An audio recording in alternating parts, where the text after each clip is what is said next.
வணக்கம் கொடங்கி. வணக்கம் வணக்கம் தூக்குதுறை. என்ன அப்படி படம் பார்த்துட்டு வந்த எஃபெக்ட். வணக்கம் ஒற்றன் துறை அவர்களே. சரி, நீங்க இப்படிலாம் சொன்னீங்கன்னா என்ன எப்படி கீழே தள்ளணுமோ அப்படி தள்ளுறீங்க. Right, okay. விமர்சனம் பேசுவோம். ஆமா, படம் வந்து நீங்க பாத்திருக்கீங்க, விசுவாசம் படத்தை நானும் பார்த்தேன், அதை பத்தி விமர்சனம் பேச போறோம் அப்படின்னு சொல்லலாம். அதுக்கு நீங்க தூக்குத்துறைலாம் சொல்லக்கூடாது. சரி, படத்தோட ஒன்லைன் என்ன அப்படின்னு பாத்தீங்கன்னா, படம் ஆரம்பிக்கிறது தேனி மாவட்டத்துல ஆரம்பிக்குது. தேனி மாவட்டத்துல ஒரு கிராமத்துல அஜித் தன் குடும்பத்தோட வசிச்சு வராரு. ஒரு பேச்சுலரா தான் இருப்பாரு, அங்க வசிக்கிறாரு. ஓகேங்களா? அந்த ஊர்ல வந்து அவர் வந்து மதிக்கக்கூடிய ஒரு பெரியாள் குடும்பம் அவங்க. ஓகே, அந்த இடத்துல திடீர்னு நயன்தாரா வராங்க. நயன்தாரா ஒரு டாக்டர் அங்க வராங்க, ஒரு மெடிக்கல் கேம்ப். அந்த மெடிக்கல் கேம்ப்ல இவங்க ரெண்டு பேருக்குள்ள ஒரு காதல் ஏற்படுது. அதுக்கப்புறம் இவங்க ரெண்டு பேரும் கல்யாணம், அஜித்தும் நயன்தாராவும் கல்யாணம் பண்ணிக்கிறாங்க. கல்யாணம் பண்ணிக்கிறதுக்கு அப்புறமா இங்க என்ன நடக்குது, அதுக்கப்புறம் மீதி காட்சிகள் பாம்பேல நடக்குது. இந்த இடைப்பட்ட வேலையில இங்க தேனியில நடந்தது என்ன, பாம்பேல நடந்தது என்ன அப்படின்றத மீதமுள்ள கதை.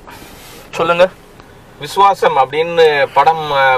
பொதுவாகவே விசுவாசம் வந்து எங்க இருக்கும் அப்படின்னா, குடும்பத்துக்கு இடையில நிறைய விசுவாசம் இருக்கும். அண்ணன் மேல வச்சிருப்பான், தம்பி மேல வச்சிருக்கான், அப்பா மேல வச்சிருக்கான், குழந்தைங்க மேல வச்சிருப்பாங்க, இதெல்லாம் இருக்கும் இல்லையா? இந்த குடும்ப ஃபேமிலியான ஒரு சப்ஜெக்ட் தான் இது. இந்த விசுவாசம் உண்மையிலேயே வந்து படம் தொடங்கினதுல இருந்து முடிகிற வரைக்கும் ஒரு எமோஷனல் பேக்ட்ராப்போட ஒரு ஃபேமிலி டிராமான்னு சொல்லுவோம். Family drama, family entertainer drama எப்படி இருக்கும் அப்படின்னா அந்த மாதிரியான இருக்கும். பட் அஜித் படங்கள்லயே பாத்தீங்கன்னா இந்த படம் ரொம்ப வித்தியாசமா இருக்கு. சமீபத்திய அஜித் படங்கள்ல இந்த படம் வந்து விசுவாசம் வந்து ஒரு வித்தியாசமா இருக்கிற மாதிரி ஒரு ஏன் அந்த கோடு இருக்குன்னு சொன்னா, ஒரு பயங்கரமான ஒரு பாண்டிங், உறவு சம்பந்தப்பட்ட ஒரு விஷயம் இருக்கிறதுனால எமோஷனல் நிறைய இடங்கள்ல அடிச்சு புழிஞ்சு பூரா பயங்கரமா வச்சிருக்காரு. ஆமா, அவருடைய எல்லா காட்சிகளுமே. அந்த காட்சிகள்னு சொன்னீங்கனாலே படத்துல பாத்தீங்கன்னு வச்சுங்களேன், அது என்னவோ ஃபுல்லாவே ஒரு கலர்ஃபுல்லா இருக்கும். அந்த படம் ஃபுல்லாவே பாத்தீங்கன்னு வச்சுங்களேன், ரொம்ப கலர்ஃபுல் சொன்னா ஒண்ணு சொல்லிடுறேன் நான். கேமராமேன் இருக்காரு இல்லையா, அந்த கேமராமேனுடைய முதல் ஓப்பனிங் சீனே அவ்வளவு ஒரு பிளசண்டா, ஒரு மாதிரி கிரீனிஷ், அப்படி ஒரு கிரீனிஷ் எங்கெல்லாம் இன்னும் இந்த மாதிரிலாம் வரணும்னு ஆசைப்படுறோம். வெற்றி பழனிசாமி அவரோட பேர் தான் என்ன டக்குன்னு தேடி. அதுதான் அந்த கிரீனிஷ் இருக்குல்ல, அந்த பச்சை பசுமையான வயல்வெளிகள்லாம் நம்ம பார்க்கணுமே ஆர்வமா இருக்கும் இல்லைங்களா? இது மாதிரி எல்லா இடங்களும் இருந்துச்சுன்னா நிச்சயமா பஞ்சமே இருக்காது. அந்த மாதிரி ஒரு கண்ணுக்கு குளிர்ச்சியான ஒரு காட்சி அந்த அதோட படம் தொடங்குறதுனால உண்மையான ஒரு ஓப்பனிங்கா இருக்கு. படத்துக்கு வந்து இன்னொரு பிளஸ் என்னன்னா மியூசிக். யாருன்னா நம்ம டி இமான். ஆமா, ஆஸ் யூஷுவல் ஒரே மாதிரி தான் இருக்கும் இசைனாலும், இந்த இதுலயும் வந்து பழைய படத்துங்களோட சாயல்கள் இருக்குது, அவரோட பாடல்களோட சாயல் இதுல இருக்கு. இருந்தாலும் இந்த படத்துக்கு ஒரு கோர்வையா எடுத்துன்னு போற அளவுக்கு இருக்கிறது அந்த படத்தோட இசை அப்படின்னு சொல்லலாம். படம் வந்து நீங்க ஜெகபதி பாபு அதுல பண்ணிருப்பாரு, ஒரு கேரக்டர், ஒரு நெகட்டிவ் ஷேடோட கேரக்டர் பண்ணிருப்பாரு. ஜெகபதி பாபுன்றது தெலுங்குல ஒரு பிரபல நடிகர், தமிழ்லயும் அவர் நடிச்சிருக்க படத்துல அவருக்கு ஒரு நல்ல வரவேற்பு இருக்கு. அவர் இந்த படத்துல பண்ணிருக்காரு. அவர் வந்து ஒரு பெரிய பிசினஸ் மேனா வர்றாரு, அவருக்கும் ஒரு நெகட்டிவ் ஷேட் கொடுத்துருக்காங்க. அவரோட கேரக்டர் அவ்வளவு நல்லா பண்ணிருக்காங்க. நயன்தாரா குறிப்பா சொல்லணும். அது நீங்க ஹீரோயினை பத்தி நீங்க தான் பேசுவீங்க, அஜித்தை பத்தி நம்ம அப்புறம் பேசுவோம். நான் நயன்தாராவை பத்தி சொல்லிடுறேன். நயன்தாரா வந்து அரம்ல எப்படி ஒரு காஸ்டியூம் வந்து அந்த மாதிரி காலர்டு நெக் வச்சு போட்டுருப்பாங்க, அதே மாதிரி காலர்டு நெக்கோட தான் இந்த படத்துலயும் வராங்க. அதாவது கல்யாணத்துக்கு அப்புறமா அப்படின்ற போது, கல்யாணத்துக்கு முன்னால சுடிதார்லாம் போட்டாங்க. இருந்தாலும் அந்த கிளாமர் குறையாம இருக்கிறாங்க. நயன்தாராவோட ஃபேன்ஸுக்கு, யங்ஸ்டர்ஸுக்கு கண்ணுக்கு குளிர்ச்சி ஊட்டுற அளவுக்கு, மனதுக்கு நிம்மதி கொடுக்குற அளவுக்கு அவங்க நடிச்சிருக்காங்க அப்படின்னு சொல்லுவேன் நானு. சரி, அஜித்தை பத்தி சொல்லுங்க நீங்க. அதாவது தலை அஜித் அப்படின்னா தலைனாவே ஒரு பெரிய ஃபேன்ஸ் கூட்டம் இருக்கும் இல்லையா? இந்த படம் அவங்க எல்லாருமே ஃபுல்ஃபில் பண்றதோட மட்டும் இல்லாம இந்த படம் பாக்குற ஆடியன்ஸ் யாரா இருக்கும் அப்படின்னா தல ரசிகர்கள் மட்டும் இல்லாம ஃபேமிலி ஆடியன்ஸும் உள்ள வந்து பாக்குற மாதிரியான ஒரு சப்ஜெக்ட் தான் இந்த விசுவாசம். அந்த மாதிரி ஒரு நல்ல லைனை லீட பிடிச்சி பிரமாதமா அவருடைய எல்லா இடங்களையும் நல்லா ஸ்கோர் பண்ணிருக்காரு.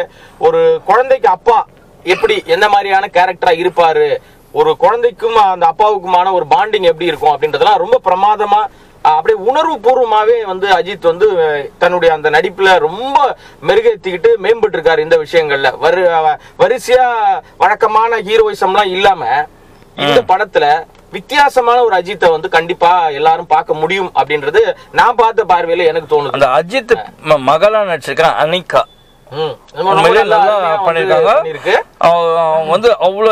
ஒரு ஸ்போர்ட்ஸ் கேர்ள் கேரக்டராட்டம் ஒன்று இருக்கும். அதுல ஒரு அத்லெட் ஆட்டம் உண்மையிலேயே அந்த பாடி லாங்குவேஜ், அதோட பிரசன்டேஷன், அந்த முக லட்சணம் எல்லாமே அவ்வளவு நல்லா இருக்கு. அந்த பொண்ணு பார்க்கும்போது ஒரு பிளசண்டா இருக்கு, ஒரு சின்ன பொண்ணு தான் இருந்தாலும் அவ்வளோ நல்லா நடிச்சிருக்காங்க அந்த பொண்ணு. அதோட எக்ஸ்பிரஷன்ஸ் எல்லாம் பார்க்கும்போது உண்மையிலே பாராட்டத்தக்க வகையில் இருந்துச்சு.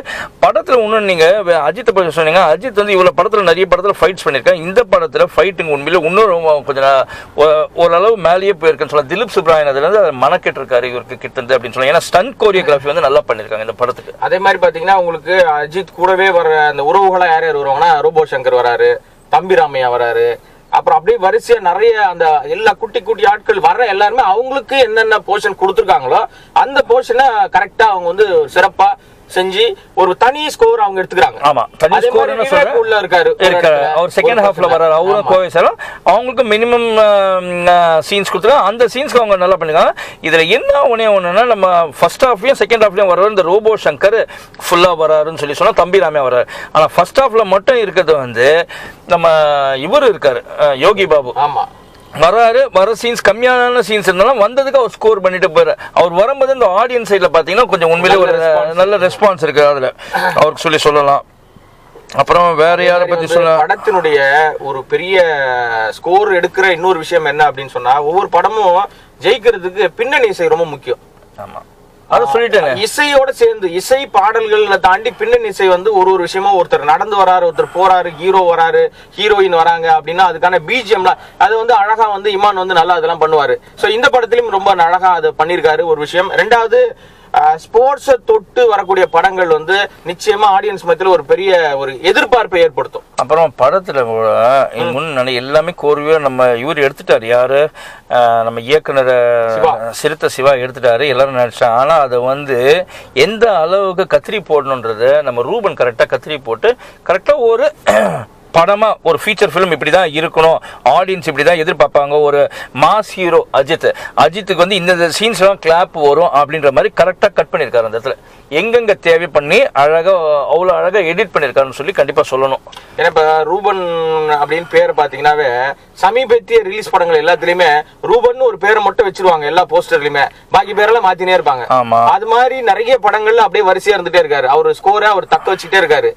அதை விட இன்னொரு முக்கியமான விஷயம் என்ன அப்படின்னு சொன்னீங்கன்னா எல்லாமே பிரமாதமா இருந்தாலும் சின்ன சின்ன குட்டி குட்டி விஷயங்கள் வந்து அதிகமா இருக்கிற மாதிரி தோணுது. அதுல சில இடங்கள் இந்த சண்டை காட்சி இல்ல சார், லாஜிக்ஸ் நீங்க சொல்றதுல உண்மையிலேயே சொல்லுவேன். லாஜிக் வந்து நிறைய இடத்துல வந்து இதுல லாஜிக் மீறல்கள் இருக்கு. சில இடத்துல எல்லாம் என்னங்க இப்படி எல்லாம் இருக்கேன்னு சொல்லுங்க, அதெல்லாம் மறந்துடுவீங்க. இந்த படத்தை வந்து அந்த கதை வந்து உங்களை உட்கார வச்சு அப்படியே என்ன நெக்ஸ்ட் சீன் அப்படின்னு சொல்லிட்டு ஒரு என்டர்டெயின்மெண்ட்டோடு போகும்போது ஒரு எதிர்பார்ப்பு, அதாவது ஒரு ஆக்ஷன் படத்துலையோ இல்லை ஒரு ஹாரர் படத்துலையோ எதிர்பார்ப்பு இல்லாமல் அந்த மாதிரி இருக்கும். ஆனால் இது வந்து ஒரு என்டர்டெயின்மெண்ட் ட்ராமா, இது ஃபுல்லாக ஃபேமிலி ட்ராமா. இதில் வந்து உங்களை உட்கார வச்சு என்ன நெக்ஸ்ட் சீன் சார் நயன்தாரா எப்படி வர்றாங்க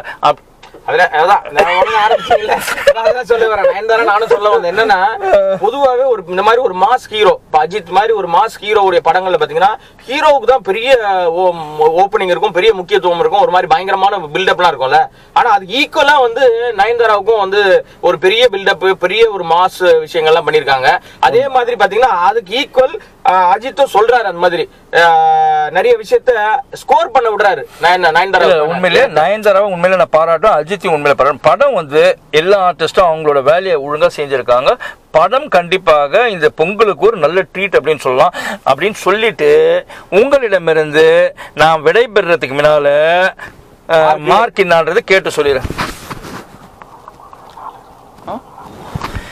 அதாவது விஸ்வாசம் திரைப்படத்திற்கு ஃபாஸ்ட் மெசஞ்சர் சார்பாக கோடங்கி ஆபிரகாமும் ஒற்றந்துறையும் கொடுக்கக்கூடிய மதிப்பீடு என்ன அப்படின்னு பார்த்தீங்கன்னா 5க்கு 4, தட் இஸ் 4 out of 5 அப்படின்னு சொல்லிட்டு உங்களிடமிருந்து விடைபெறுவது உங்களுடைய ஒற்றந்துறை. நன்றி, வணக்கம். பொங்கல் அப்படின்னாவே கரும்பு இனிக்கும், குடும்பத்தோட போய் பார்க்கறதுக்காக இந்த விசுவாசம் படம் மிக அருமையா இருக்கும் அப்படின்றத எங்களோட 2 பேருடைய ஒப்பீனியனும். படம் பாருங்க, ரசிங்க, குறிப்பா தியேட்டர்ல போய் படம் பாருங்க. இந்த வீடியோ உங்களுக்கு பிடிக்கும்னு நினைக்கிறேன். பாருங்க, லைக் பண்ணுங்க, ஷேர் பண்ணுங்க, கமெண்ட் பண்ணுங்க, குறிப்பா சப்ஸ்கிரைப் பண்ணுங்க. நன்றி, உங்கள் கோடங்கி.